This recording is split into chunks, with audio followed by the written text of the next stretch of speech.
Hello, welcome to the Insight Labs Looker Studio tutorials. I'm Erol and I help marketers make better decisions using data.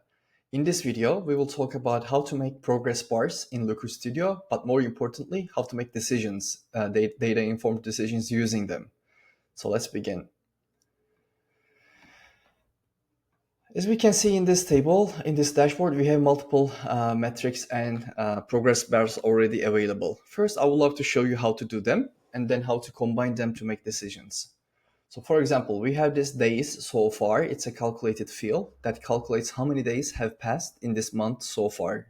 Today is January 21st, so we are at the end of it. Total revenue, e-commerce purchases, average order values, sessions, purchase rates, add to cart rates, etc. So to do that, let's start adding by a chart. Let's add a scorecard, okay? And let's make it a bit bigger, this size. And then let's go and configure a few things. Good. Now, let's say that we want to see the total revenue. I'm just replicating the total revenue on top. All right.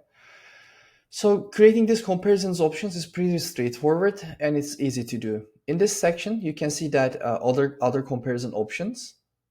Let's select that value. Let's say that we have the target sales value for this month is $200,000 for this store. I can add it here, $200,000. Okay. And I can see that I'm 38% below.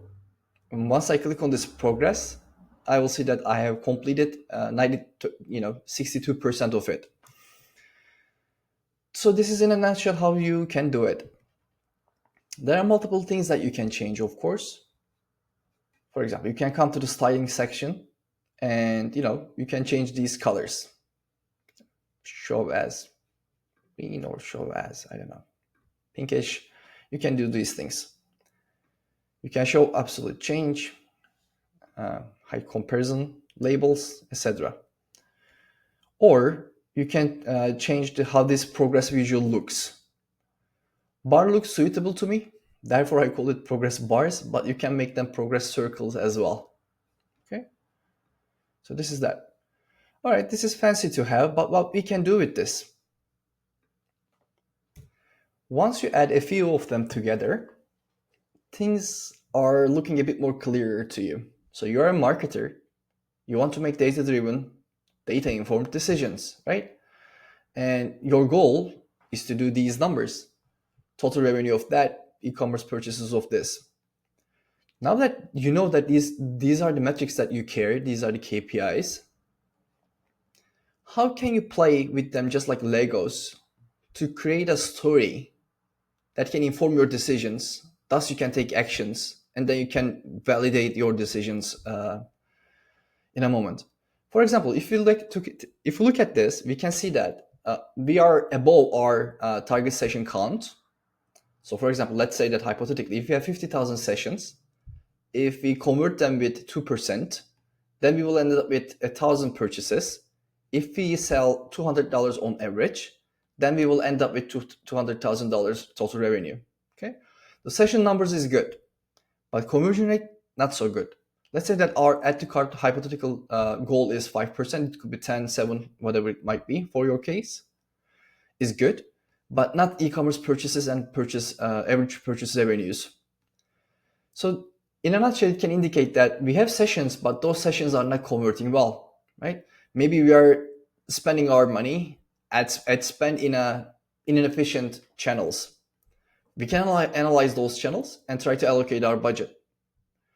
Or we can see that our add to cart is good, but conversion rate is not that good.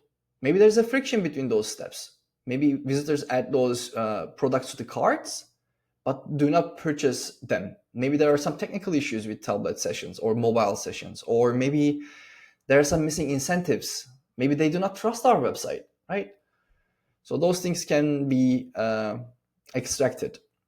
You can talk about the average purchase revenue as well. For example, we do sell with this rate, this many purchases we have achieved, but maybe we can try to increase the average order value by bundling products together or giving them incentives to, higher ticket purchases.